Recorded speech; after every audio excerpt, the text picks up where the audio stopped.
So moved. March 14th. March 14th, thank you. Jeremy? Yeah, so moved. Second. Discussion? All in favor? Aye. Opposed? The ayes have it. Moving on to financial matters. As in the past, we've gone over many of these things at the workshop meeting. So the motions that at the workshop meeting did not have great debate, those are going to be grouped together. Do I hear a motion to approve items A through K under the financial matters section? So moved. Second.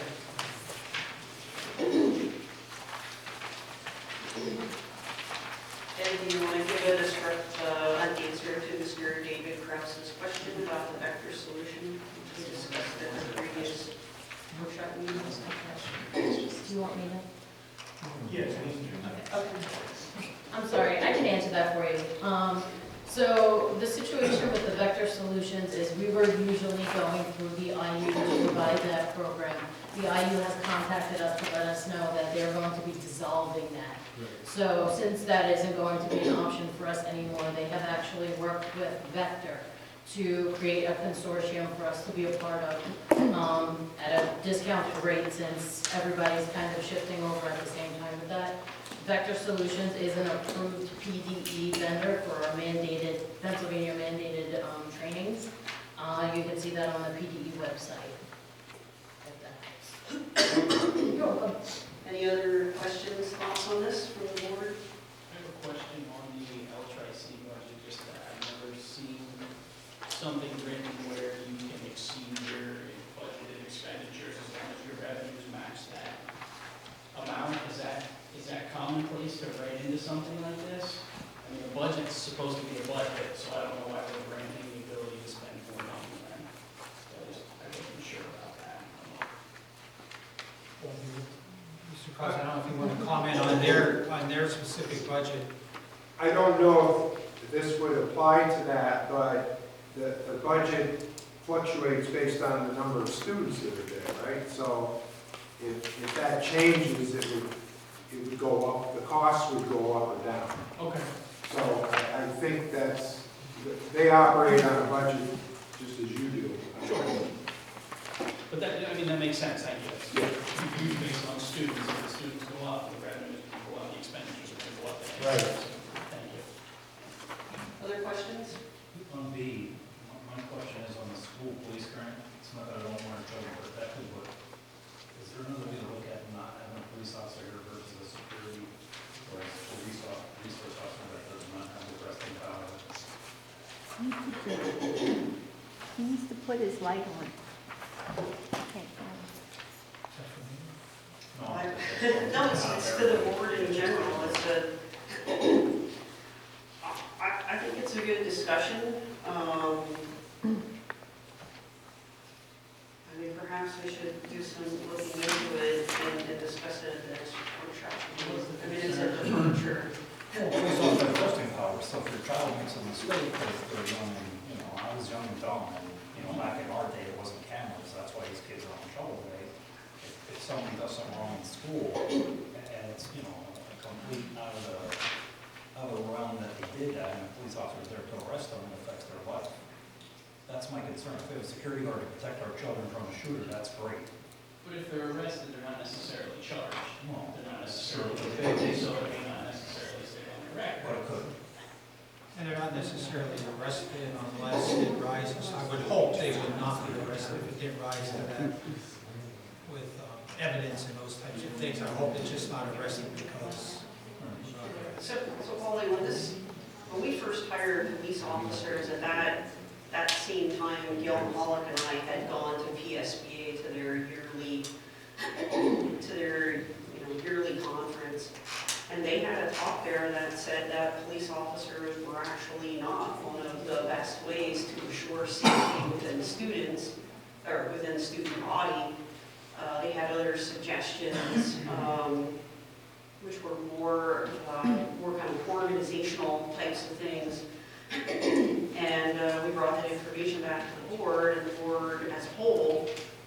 decided to go ahead and hire these police officers. My attitude right now on this is we're looking for a new superintendent. When that person gets here, that person will be charged with looking at every aspect and taking ownership of this district. So my attitude is at this time not to sort of bother the status quo, allow these police officers to continue, and then to have it researched in the future. I don't know if there's a way to do that without allowing them the power to do that. Well, it's another If- if possibility it- to if it change raises to the the level- powers. If it raises to the level, we call the borough and have them send the borough police out to actually do that, if it rises to that level. Well, that's what we did in the past. Do you want to? I just have a comment just because having the arresting power, then we don't have to call the borough. If there's something going on, he's there. If anything, because our security is actually inferior to many other schools around it. So I find it kind of interesting that and I do understand your concern, but. I don't want to take away your protection. Oh, yeah, I get that. I guess we're here to protect you. But also, I understand kids are stupid, kids are dumb, but if you're doing something illegal in school, you're doing something illegal in school. Well, my point is I want somebody here to protect you, but I want somebody here that can also cause you harm because of something you did and you just weren't even thinking about that it could be a potential problem for you later on in life. That's my only concern. Right, have something get blown out of Right. proportion, potentially. Some things that are illegal in school are not illegal in the outside world. You gotta remember that too. Yes? I'm Mr. Everett, by the way, middle school principal. I think one thing that's important to understand also as a board, just to shed a light on something else, we currently no longer have an attendance officer. At one time, many years ago, the school district had a full-time attendance officer who would make the home visits, try and keep up on truancy, and then file the citations with the district magistrate, which we're required to do by PDE and by state law with compulsory education. Our police officers here in the building are probably doing more truancy citations and doing the work of an attendance officer than breaking up fights and the kind of things that you would be concerned about. Like, that's another whole aspect that you have to really look at what their job is within the school. Also, just, Mrs. Howland, myself, Mr. Brown, we never involved the police officer at the onset. As principals, we have reasonable suspicion, we can search. We never ask our officer or our police officer to get involved in that. We take care of that. If something is found, we turn it over to them. If there's a fight, most times we break it up and then let the officer sit down and make a decision which way that we're going to do the discipline. There's a very strict guidelines of how we handle things. There are very strict guidelines from the state that we have to classify it in many different categories. If anything, our officers do a fantastic job of preventing problems, and they don't look for problems. Basically, they're there to protect the kids, and they know that. We handle it as principals, and then if we need their involvement, we refer it to them. I appreciate that, and I'm glad that the young man spoke up to tell me his experiences in the district. Sure. Ryan? Is this maybe perhaps an educational piece that maybe in a workshop, maybe the school police officer comes in and maybe explains to you exactly what they're doing throughout a day and what their role is different from a police officer on the street versus here in the school district? Sure. I think in the next workshop meeting, it would make sense to add this, and we can discuss it further. Are you? I'm fine with it. I want to fund this. I just like I said, Yeah. I want to see that the protection for our kids, but I want to see something, we did something, Maybe we would have never did that once before, but, just this one day it happens and all of a sudden we have this big major problem. Does anyone else from the board have any thoughts? All in favor? Opposed? I would just like to thank all of the organizations that made donations there. They're better off. Insurrection Story, Good House, Fire Company, and Driving Gun, and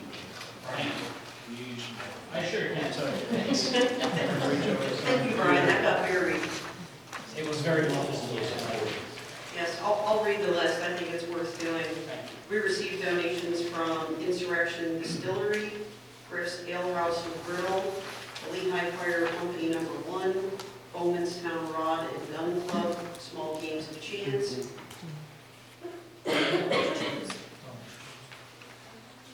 is it? Oh, from Donors Choose. Great. Okay. Item L. Do I hear a motion to accept the proposal from Barbacane Thornton for audit services for fiscal years ending in June 2022, 2023, and 2024?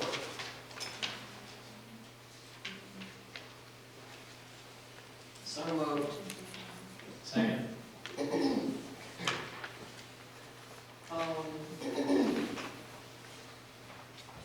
So this wasn't on the agenda in our workshop meeting, so this had not previously been deliberated by the board. I don't know if anyone has any thoughts. I'm a little concerned. I'm thinking maybe we should look for additional proposals. I did do an RFP. I took the RFP from 3 years ago, updated it for the current years as well, posted it on our website. I reached out to Jones and Company, we're found in Pottsville, who cover most of Schuylkill County school districts, as well as Jim Thorpe and Panther Valley.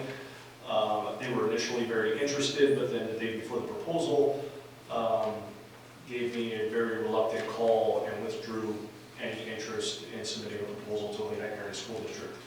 I also reached out directly to Molly Maley via web forum, submitting our request for proposal and received no response. Just keeping in mind, the longer we delay this, our audit will likely not get done this calendar year.